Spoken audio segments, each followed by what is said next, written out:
I'm Daniel, this is The Beard and Lens, and here we're going to talk about 4 pro tips for choosing a photographer.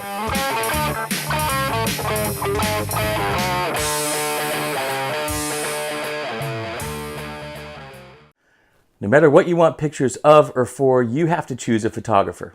Amateur, semi-pro, pro, selfie, doesn't matter, someone has to click the picture.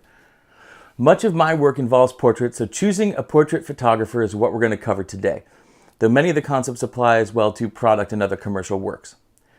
I'm asked this question by my friends all over: how do I choose the right photographer?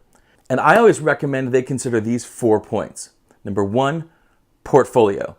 2, trust. 3, comfort. And 4, return on investment. First and foremost, above all, the most important factor when it comes to choosing a photographer is the portfolio. The photographer is going to use their perspective to take your persona and represent it in a single frame, which means you need to love their existing portfolio, or the chances of you being unhappy with your images is just too high. Look through their produced work. If it speaks to you, if you think that their work can represent you well, or if you think the photographer will bring out a part of you that hasn't been captured before, that shooter is for you. If you look through the shooter's work and you're underwhelmed, or you just don't envision yourself in their portfolio, that photographer is not for you. Move on, keep looking. Commercial pros get hired based on their vision, style, and execution. Whether I'm shooting headshots, an album cover, an editorial series, or street fashion, my personal style will be apparent. Don't ask a shooter to copy someone else's product. Hire the photographer whose portfolio aligns with your vision. Secondly, trust. And this comes in a couple of forms. Do you trust the photographer will represent your image in the best possible light? No pun intended. Do you trust that they will work hard for your product? Do you trust they won't hit you with hidden fee structures? Do you trust they won't shoot you and then not deliver the product? This one has been big when it comes to wedding photographers. For God's sake, vet your shooters. Google them. If there is a review out there that makes you feel at all uneasy, find a different photographer. Especially when it's an event like a wedding where you've got one shot at getting the images you want. Third, comfort. Shooting portraits is a remarkably intimate situation.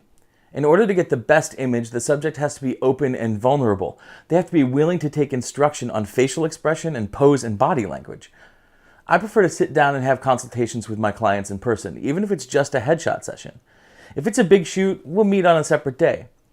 If it's a test shoot with a model or a headshot session, I make sure we've got time to hang out, have coffee or a beer, sit down and chat just beforehand to make sure our vibe is right. The best shots reveal a chemistry between the subject and photographer. When you shoot the same person repeatedly, or you work with someone who is regularly professionally camera ready, there's almost a dance between photographer and subject. I have several clients with whom I gel so well we crank out in 30 minutes what would normally take 2 to 3 hours with anyone else. You want your photographer to make you feel at home, at ease, and comfortable, so you'll open up and be vulnerable enough to get the shot. Lastly, ROI. Not cost, not investment, but return on investment. Is a professional photographer worth the cost? People who have not done professional shoots before tend to put cost at the top of the list, and that can be damaging to the images you're trying to produce because you're stuck thinking about the bottom line. You might need to save up for the shooter you want, but it'll be worth it when you have the images you love. This being said, do your research. I live and work in New York City. If I wanted to go out tomorrow and spend $12,000 on portraits, I can find those shooters. Are they worth it? It depends. Is the return on investment high enough? If I'm going to be on the cover of Opera News or Rolling Stone or GQ or New York Magazine, then yeah, it might very well be worth it. But if I'm looking for headshots, I'm going to get what I need and what I like for $1,000 and not $10,000. This also means that the return on investment for a cheap photographer may be low. If you go to a guy because he's cheap and fast and you just need one pick, and those are your determining factors, there's a very real chance you'll end up having booked and paid for an image you truly dislike. Or you may get lucky.